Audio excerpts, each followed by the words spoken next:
오늘 나눌 말씀은 마태복음 17장 1절에서 13절로 너무나 잘 알고 계신 변화산 본문입니다. 16장에서 주는 그리스도시요 살아계신 하나님의 아들이시니이다 라고는 베드로의 고백을 들으신 후 처음 십자가 고난에 대한 말씀을 가르치시기 시작하셨습니다. 예루살렘에 들어가시기 전에 고난의 십자가에 대하여 3번의 말씀을 하시는데 오늘 본문이 그 2번째 부분입니다. 십자가를 품은 영광의 빛 예수 그리스도를 만나라는 주제로 오늘 말씀을 보겠습니다. 1절 엿새 후에 엿새 후이니 7일째를 말합니다. 천지 창조 후 7일째에 안식하심으로 모든 것을 완성하신 것처럼 여기서도 완성의 안식을 바라본다는 뜻으로 나타나고 있습니다. 베드로와 야고보와 그 형제 요한을 데리시고 따로 높은 산에 올라가셨더니 여기서의 높은 산은 그저 높다는 표현이 아니라 하나님의 임재하심이 계신 곳을 말하며 올라가셨더니는 하나님이 계신 이 특별한 시공간으로 예수님께서 들어가셨음을 의미합니다. 2절 저희 앞에서 변형되사 여기에서의 변형이 됐다는 말은 헬라어로 피메타마르파오라고 하는데 단순한 외적 변화가 아니라 본질이 드러나는 깊은 변화를 뜻합니다. 그 얼굴이 해같이 빛나며 드디어 예수님께서 하나님의 본질의 형상으로 나타나셨습니다. 본질의 형상이 나타났을 때 해와 같이 빛났다라는 말씀은 마태복음 13장 43절, 다니엘서 12장 3절, 출애굽기 34장 29절 등 말씀 등에 많이 나와 있습니다.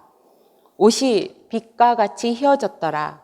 옷은 신분을 나타내므로 이 또한 하나님의 본질의 신분으로 나타나심을 알 수 있습니다. 즉 예수님께서 참 인간이시지만 동시에 참 하나님이심을 보여주는 예수님의 본질의 영광이 나타나는 놀라운 계시의 장면인 것입니다.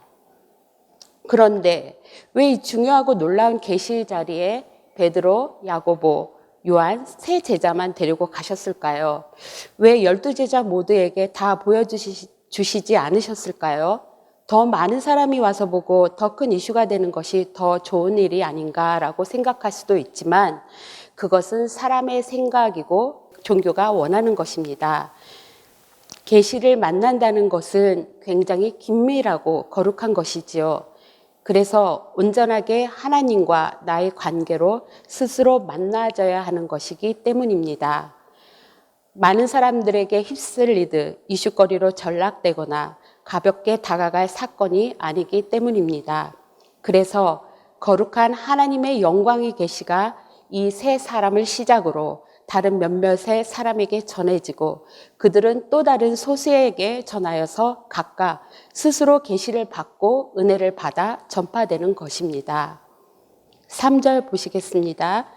때에 모세와 엘리야가 예수로 더불어 말씀하는 것이 저희에게 보이거늘 모세와 엘리야는 죽음을 넘어서 생명 본질을 나타내는 대표적인 두 사람입니다. 모세는 율법을 대표하고 엘리야는 예언자들을 대표합니다. 이는 율법과 예언이 예수 안에서 성취됨을 나타내며 하나님의 구원의 역사가 예수의 사역 안에서 완성되고 있음을 보여줍니다. 예수님이 그들과 더불어 말씀을 하셨는지 이곳에 나타나 있진 않지만 누가복음 9장 30절 31절에 보면 문득 두 사람이 예수와 함께 말하니 이는 모세와 엘리야라 영광 중에 나타나서 장차 예수께서 예루살렘에서 별세하실 것을 말씀할세라고 나타나 있습니다. 4절을 보시겠습니다.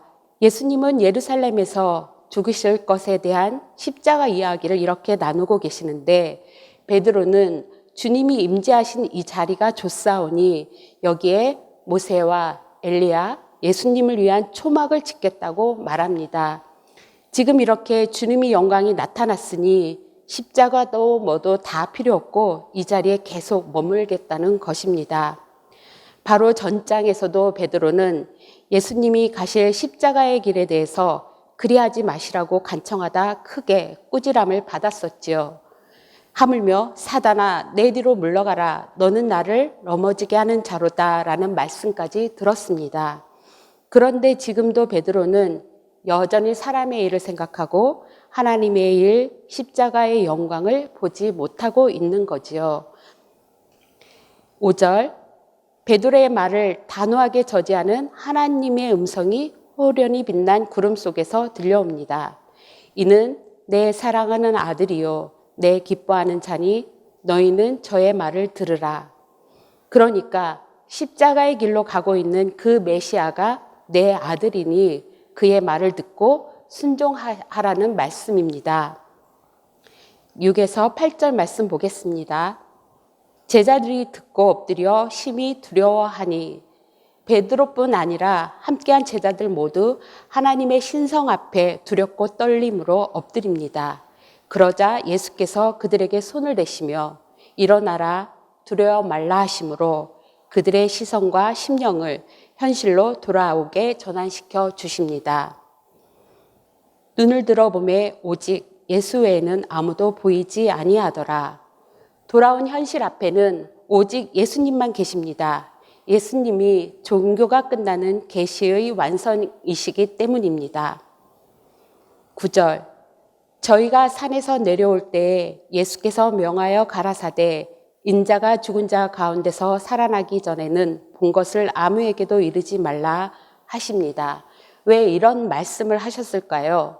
예수님의 십자가 죽음이 우리를 구원에 이르게 하는 놀라운 일임에도 사람들에게는 결국 현상에 불과한 것으로 받아들여질 뿐이기 때문이지요. 십자가에 대해서 이야기한들, 주님의 영광 본 것을 이야기한들, 생존이 절대화된 결코 죽지 아니하리라는 마귀의 거짓 권세의 현상계에서는 주님의 부활이 있기 전에는 아무 소용이 없다는 것입니다. 예수님이 부활하신 후에라야 그 죽음의 거짓 권세는 깨어지고 그제서야 참 생명이신 주님의 본질의 영광이 전해질 수 있기 때문입니다. 10절에서 13절 말씀. 10절에서 제자들은 묻습니다. 서기관들이 말하길 엘리야가 먼저 와야 하리라 라고 하지 않았습니까? 이 말은 지금 메시아의 길을 예비하고 펼쳐줄 리가 누가 있습니까? 세례 요한도 이미 죽고 아무도 없질 않습니까? 라고 묻는 것이지요. 그러자 예수님은 엘리야가 먼저 와서 회복하리라. 엘리야가 이미 왔으되 라고 현재 진행형으로 대답하십니다. 제자들은 죽음이라는 거짓 권세에 속아 엘리야가 세례 요한임을 깨닫지 못하고 있는 것입니다. 비록 세례 요한은 죽었으나 예수 그리스도를 증거하는 그의 사역은 지금도 끝나지 않고 계속되고 있음을 말씀해 주시는 겁니다. 그제서야 제자들은 엘리야로 온 이가 세례 요한이었음을 깨닫습니다. 이렇게 종교의 비극을 깨달음을 통해 주님이 가실 십자가의 길을 향해 한 걸음 더 나가게 되는 것입니다. 오늘의 본문은 예수님이 신성으로 변하신 사건이 아닙니다. 원래 하나님의 아들로서인 본질의 영광을 나타내신 것입니다. 예수님의 신적 영광과 메시아적 권위를 제자들에게 보여주심으로 그들의 믿음을 더욱 굳건하게 하고 주님이 가셔야만 하는 십자가의 길을 깨닫게 하시는 계시의 사건인 것입니다. 결국 본질의 영광을 보기 전까지는 생명신앙은 불가능하다입니다. 오늘의 나눔 가이드. 변화사는 주님의 영광을 만난 계시의 자리였지만 결국 제자들은 다시 현실의 자리로 내려와야 했듯이 나의 신앙에서도 산 위의 영적 경험, 은혜나 말씀 나눔, 이후 산 아래의 현실의 삶에 어떤 변화가 있었는지 나누어 주시기 바랍니다. 다 함께 기도하심으로 오늘 토요 말씀을 마치겠습니다. 산 아래를 사는 우리의 하루하루의 삶이 주님의 영광을 향하게 하시며 주님의 음성을 듣고 함께 십자가의 길을 따르는 거룩한 성도들이 되게 하여 주옵소서. 예수님의 이름으로 기도합니다. 아멘.